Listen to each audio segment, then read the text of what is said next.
My name is Nicholas Shelestak. I am in a band called Phantogram. I'm not sure if everyone knows who we are. If you don't, it's okay. We've played little things we've accomplished. I mean, we played Madison Square Garden, Staples Center, O2 Arena in London. We've done all the late night shows, the Jimmys, and so we're doing it. We're what people like to say, like, oh, you've made it. All right. So I want to talk about what sort of moments happened for me to be a successful creative. People like to focus on, like, oh, what was your lucky break? And it doesn't come down to one. I've thought about moments quite a bit in the past about what things sort of steered me along. So I chose a few key moments for me that put me along my path. If you want to be a lawyer or a doctor, there's a nice checklist. Just follow the steps. You go to get these degrees, and you want to be a musician, an artist. We don't really have guidelines. You got to find your own path. And so I think that's what moments are for me, are those things that happen, that guide you along. When you choose the path you want to be on, you will find the events, people, inspiration, things that stand out, to go, I'm gonna go in this direction now. And sometimes they're obvious, and sometimes they don't seem significant at that time, but you realize later what a monumentous event came from something so small. So for me, the first one that really stood out, it seems a little obvious for a lot of musicians, but for me it was a huge. My music career started as I was a jazz saxophonist. That was my life. I was fortunate enough to go to a high school where my teacher was one of the greatest teachers people could want, and in Seattle, it was a very competitive high school jazz area. There were about 5 high school bands that, when we would go to these festivals across the country, 3 of us from Seattle, we'd win all of them. In my junior year in high school, my band, we took first place in everything we went to. So I got accustomed to having concerts all the time. Like, I'm a teenager and I'm getting to play, every 2 weeks. We're traveling out of town. We're playing to big audiences. Starbucks even put on a festival they called Hot Java Cool Jazz, and we played in Seattle. Played at the Moore Theater, Benaroya Hall, the opera house there. So I fell in love with performing.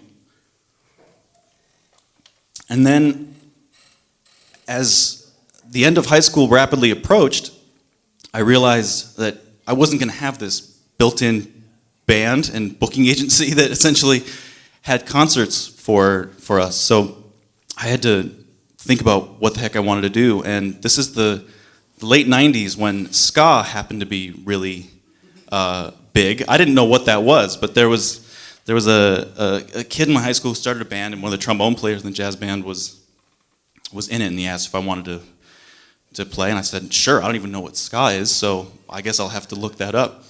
And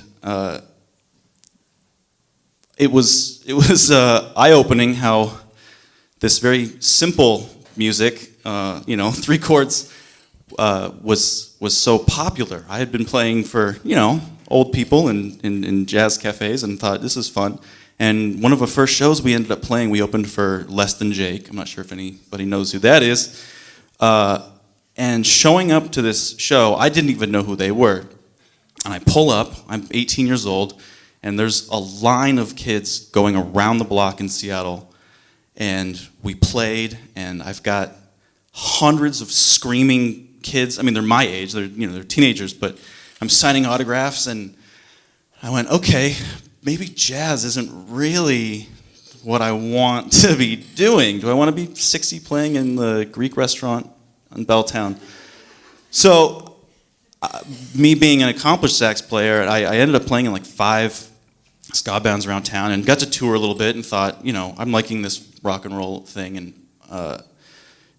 I knew I wanted to write music, but all I had was a saxophone. I wasn't one of the kids who was forced to take piano lessons, and I just didn't know what I was supposed to do. I knew that this music had a shelf life. I was like, this is a very trendy, this isn't going to last long, but I didn't really know what I wanted to do after this. And then one day in fall of 2000, I remember the intersection of 44th and 212th by my dad's house. I had the radio on, and the station debuted a song from the upcoming Radiohead album, Kid A, and it was Optimistic. And I just went, oh, what the fuck is this? What are these sounds? Like, I had no idea what I was hearing, and I remember going to a band practice, maybe it was like later that day or a couple days later, and I asked my bandmates, I was like, have you guys heard of Radiohead? And they're laughing at me like, what rock are you living under? Like, yeah, the OK Computer, they're the biggest band in the world. Like, yeah, they're good. Welcome to the club. But it completely flipped a switch for me. Being a jazz guy, all I knew was old music, just kind of repeat. They call them jazz standards. That's a cover. You're doing covers. Like, no, in a rock band, like, yeah, you're jazz. You're playing. Oh, it's an old song by somebody else. Okay, I wanted something new, and so that was that moment. Hearing that song, I knew that set me. That was a turn for me, and not long after. I had a strange moment where I was sleeping on my girlfriend's couch, and I woke up. It was a Saturday morning, and I knew I had to go buy a guitar. I'd never wanted to play guitar. I was a sax player. I spent 8 hours a day playing, but I knew that was it. I don't know why. And even waking up, I kind of argued with myself, like, what kind of impulse, is this? Like, why? Are you sure? And it was like, you're 20, you're gonna start an instrument this late in life. I was just going through all the justifications of why it's a bad idea. It's like there are people who are already famous at this age. They've been playing since they're 5. Like, you've been playing your instrument. You have a leg up by playing so long.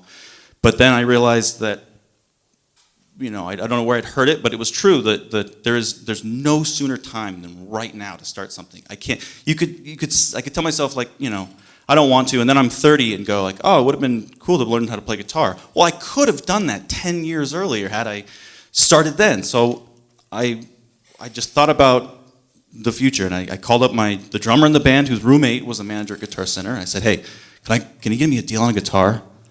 And he goes, yeah, like, what do you why? Why do you don't even play guitar? And I was like, yeah, I know, but I have to get one. And he's like, yeah, whatever, okay, meet me there. Well, he'll hook you up. So we went, and they're like, what are you looking for? And I was like, I don't know. I don't play. I don't know shit about guitars. I've never wanted to play guitar. I just need to get a decent one. Like, I don't want a cheap thing that sucks, and I don't need an expensive one. But, good. I want good. So I bought a guitar, and that was it. I called up 4 of the best jazz guitarists I knew in town. I was like, I need lessons. I didn't need to learn music. I knew music because I was a sax player. I just needed what do my fingers do? I don't know what my fingers are supposed to do.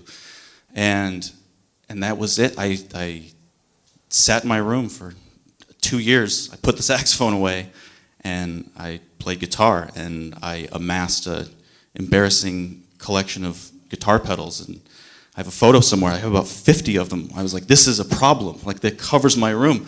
And I wasn't in a band yet. I'm just learning. I'm just going, I want to make these sounds. I just became obsessed with creating. I wanted the opposite of trying to do something old. I wanted to make something new that I hadn't heard before. So that set me on that path.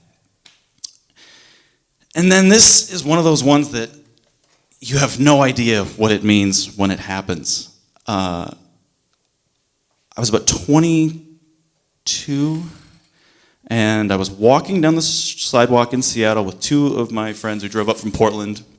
They hadn't been to Seattle, they just wanted to come up for a little vacation. So I said, I'll take you around town and just, we'll go do stuff, whatever, we'll go see Seattle. So we went to a coffee shop and we were walking down the street and we passed, it was in Capitol Hill and it's covered in, homeless people and there was a guy selling his artwork on the sidewalk and we just walked by. We just, like everyone else does, you walk down the street.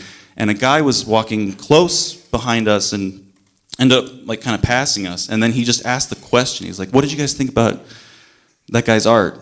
And it's like, his street art wasn't very good. And he just kept asking a bunch of questions and keeping up a conversation. And I'm the kind of person that if anyone talks to me on the sidewalk, I walk, I don't want to talk to you. I'm a very introverted person. I assume you want something. You're going to ask me for money or something. But there was just a strange aura about this guy. He didn't look weird, he looked weird in an eccentric kind of way.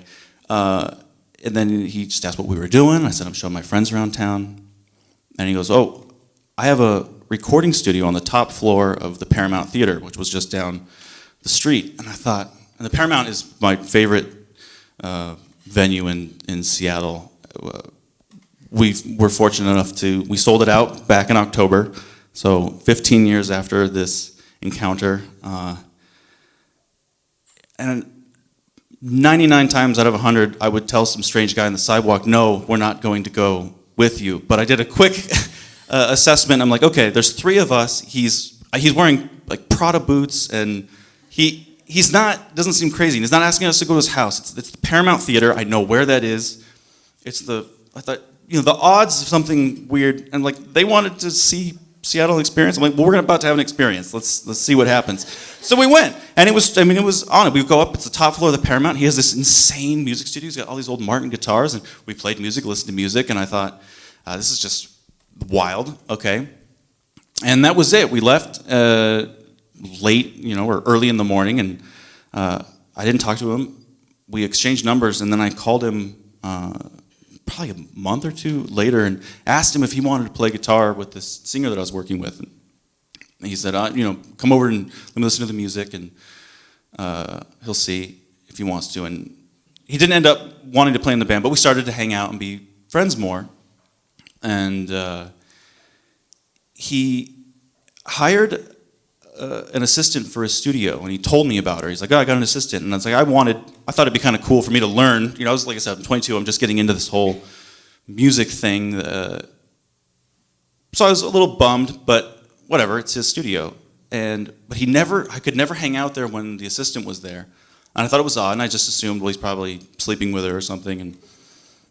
But he insisted that wasn't the case.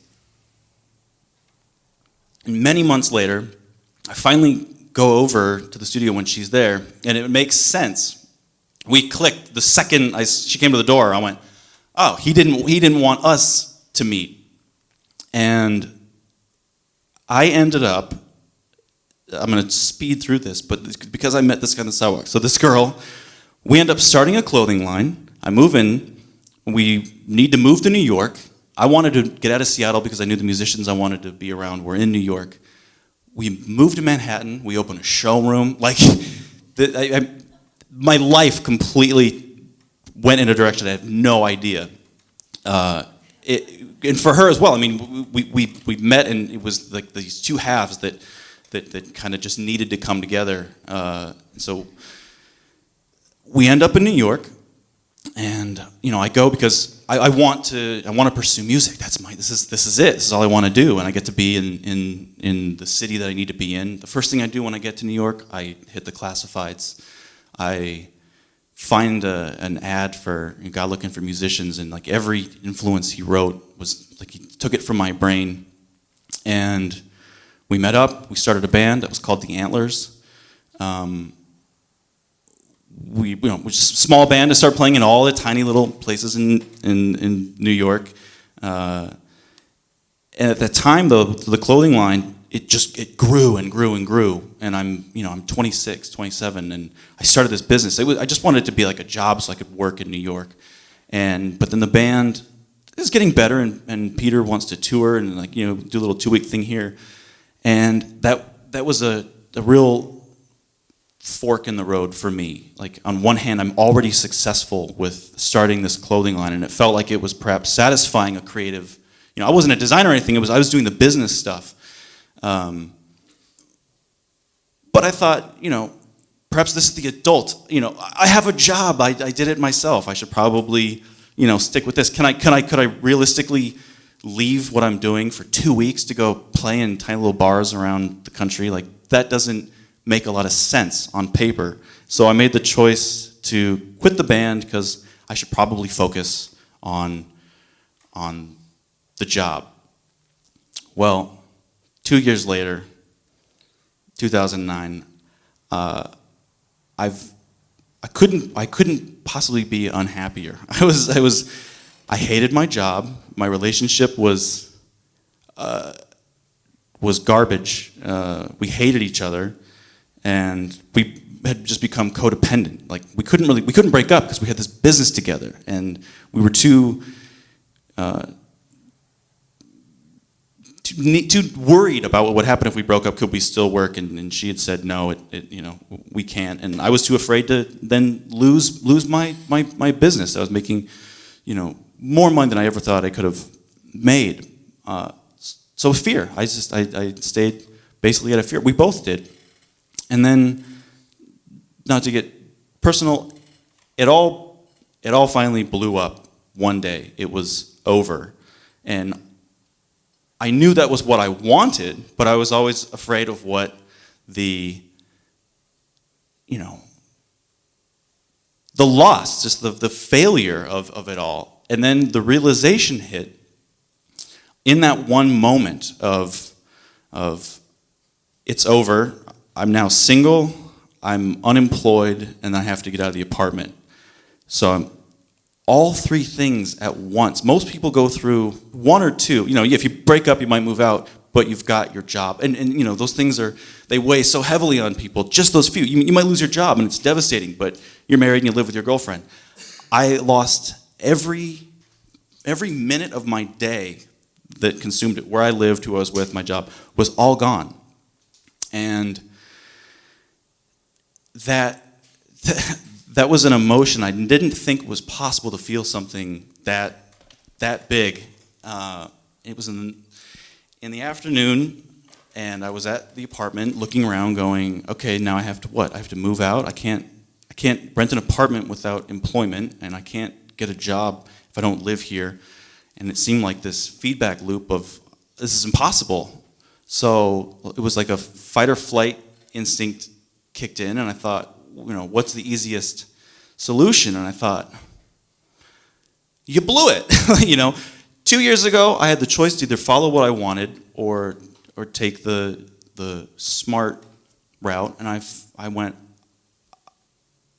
Life gave me a choice, and I chose wrong. So you lost. I lost the game of life.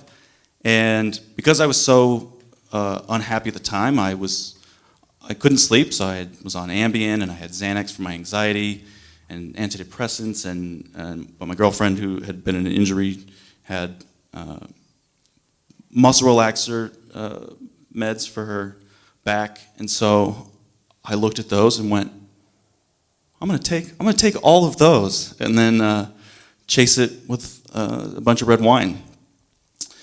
And I did. And I thought, there we go. I don't have to worry about any of this stuff anymore.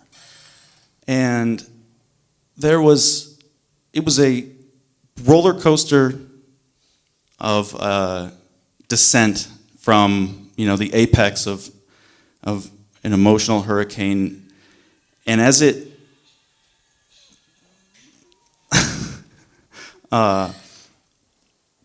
started to all take effect, and I hit this equilibrium of I'm not panicking anymore, and it hasn't sucked me into unconsciousness. I went, who cares? Starting over? Like, what? Who cares? It's so fucking easy. Get a job. It's a job. You're not an idiot. You're able-bodied. You can get a job. Stay with your friends. Go home. There was nothing that was even remotely unmanageable as far as my predicament. There's no problem. And I realized, oh, fuck, but I've already, put a slow release bomb inside me that I've got minutes left. So I called up one of my best friends in Seattle just to say goodbye. I said, hey man, like I did something really stupid and I don't know what to do, and I'm sorry, and thank you for everything, goodbye. And he started screaming at me. He didn't know where I lived in New York. He didn't know my address, and so he's just screaming at me to hang up the phone and call 911. And I don't remember any of this. I was already slipping unconscious, but I woke up in the hospital a few days later, and my mom was there, and so I knew it had been a while. She didn't live in New York, so I was like, well, okay, I've been out enough for you to find out what happened, fly to New York. And they, checked me out, and I didn't have any permanent organ damage, and my brain seemed fine, and that was it. I knew that there's nothing in this world that's really that hard. I mean, if it doesn't actually kill you, it's fine. And dying it's pretty easy. Like if you literally try to do whatever you want and it doesn't work, like we're all gonna die. Like I had this strange, like, so what? Like I get one chance. You get one chance to do this. And I didn't think about what I thought 10 years earlier. Like, it's too late to start over. I'm almost 29. Like, it's too late. Oh my God. Like it's nothing. If you're alive, you've got time to do it. So that was big. The next big turning point for me. And that takes me back to my need to perform what I felt as a kid. I spent the next couple of years, I had saved up a bunch of money from my job, so again, I don't know what I was worried about. It's like I had savings, I found a place to live, and I could live off it, and I just tried to find my voice. I just wrote and wrote music and did what made me happy. And I didn't need anything other than my instruments. And after, I guess it was probably about 2 years, I just missed performing again. I needed to be on stage, but I wasn't ready to start a band or something. And so I thought, I just want to play music. I thought I'll DJ. Like I've never DJed before, but all I do is listen to music. And so I walked around Williamsburg, Brooklyn, and there was a new bar that opened, and I was like, I'll just go ask if I can. It's like I'm such an introvert. I hate trying to do anything, and there was this need. Like I have to. I just have to go play. And I walked in and I sat down at the bar and I said, so you guys have a cool cocktail lounge downstairs, a little DJ booth, and are you guys hiring DJs? And the owner was who I was talking to. She just said, talk to Drew, our door guy. He's the one who hires the DJs. And so he said, just email me a mix. So I went home and I didn't put a mix together that I thought this is what people like. I was honest with myself. I wanted to play music that I enjoyed. And they say that for DJs, you don't do that, play for your audience. But I'm in Brooklyn, I figured the music I liked was what the people around would also like. So I sent him a mix and he replied exactly that. He goes, dude, I loved every single one of these things. Come in Thursday, you're gonna start. And like I said, I'd never DJed before, and 3 days later, I've got a 6-hour set from 10 to 4. Whoa, I'm almost went back. Oh, okay, in this chair. That would be good for video. It's a very Arrested Development moment, I don't know what I thought was gonna happen. And I was performing again. Yeah, it wasn't my music, but it was me expressing myself, and that was what I needed, and I got money for it. It's like, okay, look, I'm getting paid to do music, which is something no one has ever had an answer for me how to do. And Drew, who was in a band, had a gig, and he's like, "Oh, come out." And me being 100% involved in supporting people following their dreams, I go to all my friends' shows, and I went and saw their concert, and they were opening for this band called Exit Music, which was a husband and wife, and the singer I recognized as one of the lead actresses on the HBO show Boardwalk Empire, which was my favorite show at the time. And I was like, oh fuck, this is why I'm in New York. Like all these people are doing stuff, and like I'm in Glasslands Gallery, this little venue, hardly any bigger than this, and like Michael Shannon is sitting next to me with all the castmates, and I just thought, finally I'm around the people I need to be around. And they actually then asked Drew if he wanted to drum for them. I thought, you lucky bastard, like you're not even that good of a drummer. But no, I was mean to him, and so I'd go obviously see their shows. I had to be friends with them, and then they asked me, what do I do? And so I said, all this stuff. I just sit at home and make music. And then they go, do you want to be in our band? I went, okay, this is what happens when you stick to the path you need to be on. You'll find the things that you need to find. And we ended up touring the world for 2 years. We were small, like we did, nothing real big. But one of the U.S. tours we went on was with Phantogram. And one of the first nights we met them, it was funny. In 2009, when I quit my job and when I want to, just do music, I went on Pitchfork, and I saw the Antlers' new record was a Best New Music 8.5, and I went, okay, yeah, I blew it. But no, it's like, can lightning strike twice? It does all the time. Just stick. I knew, it's like, okay, I knew I should have stuck to my path, and I can get back to it. And Phantogram had went on a U.S. tour with the Antlers, but opening for the Antlers in 2009. And it's funny, Sarah, the singer in Phantogram, she still has the poster on her wall in her bedroom. It's funny to see. I mean, it's the Antlers, a big thing, and with Phantogram. And I just thought, well, I mean, yeah, what are the odds? They're kind of ridiculous. And I was hanging out with them in the green room, one of the first shows, and said, yeah, I used to be in the Antlers, but before, you guys toured together, and that was just something that it was the icebreaker for chatting. Most bands, like the openers and headliners, you never even cross paths. Whatever someone's on stage, the other band's doing something else. But we got to hang out a little bit, and that was how I met. That was how I met Josh and Sarah and Phantogram. And then after a couple of years of touring with Exit Music, I quit because, like I said, it was a couple, and on our last tour, they were in the midst of going through a breakup, and that was not fun to be the third wheel in a van driving across the country with a couple who've been together for 12 years trying to bother the other person as much. Nobody knows how to push buttons as much as your significant other you don't like at the time. So I was like, I'm done. Like the second week back to New York, I don't ever want to see you guys again. We're all good friends now. This is like back in 2012. And so it was back to the drawing board for me, sitting in my room, writing music. That was fine. Just doing what I wanted to do, going to shows, playing with, friends. And one of my good friends was having a little modular synth demonstration on the sidewalk in Brooklyn. It's like, of course, I'll walk over and hang out and watch. It was in summer 2013, it was like May.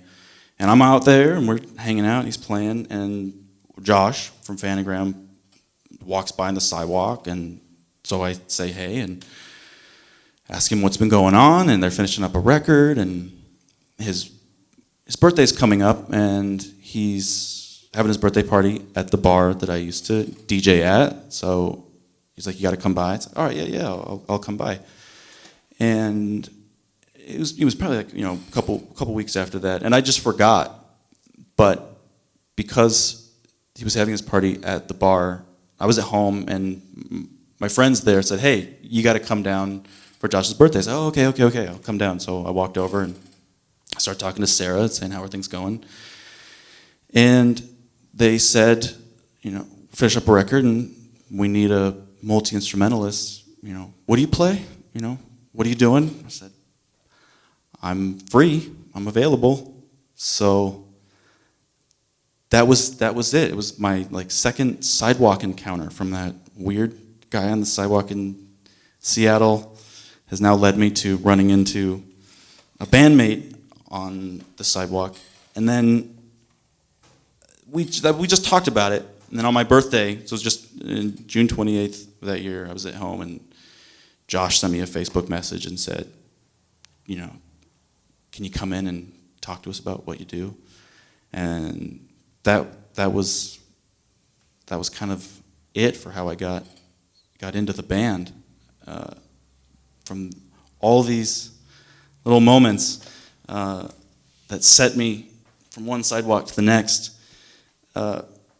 So thinking about what all these mean is what I touched on in the beginning of certain jobs. Like I said, you know the path you need to take. But as a creative, all you can do is be true, be honest with yourself. Like for me, my destination isn't success. My destination was never, I want to be famous. I want to sell a certain amount of records. My destination was make music, create. That was what I wanted to do. And if I know what that is, you'll figure out how to get there. If you're going to walk from LA to New York, you can just start doing it. If you know where you need to go, there's a million ways to get there. And if you know where you need to go, you'll run into people and you go, where are you headed? Well, I want to go here. They'll point you in the right direction. And as long as you know where it is you're going, you'll be guided. You'll be able to know. If you're wandering and you don't know where you want to go, no one can give you directions like, hey, where are you headed? I don't know. Well, then, what the fuck? I can't tell you where to go. They can't help you. If you know, though, you'll be able to see those signs. They're your little GPS directions. And if you miss an exit, there's another way to get there. I believe it. I thought I had missed. I missed my exit that I needed to take back in 2007. I found my way back where I needed to go because I just needed to keep creating. I didn't set out to be in Phantogram 20 years ago when I wanted to make music. I just needed to make music, and this just happens to be the road that I'm on. And that's what those moments are. Those are your street signs that just point you in the direction that you need to head. So those are my moments.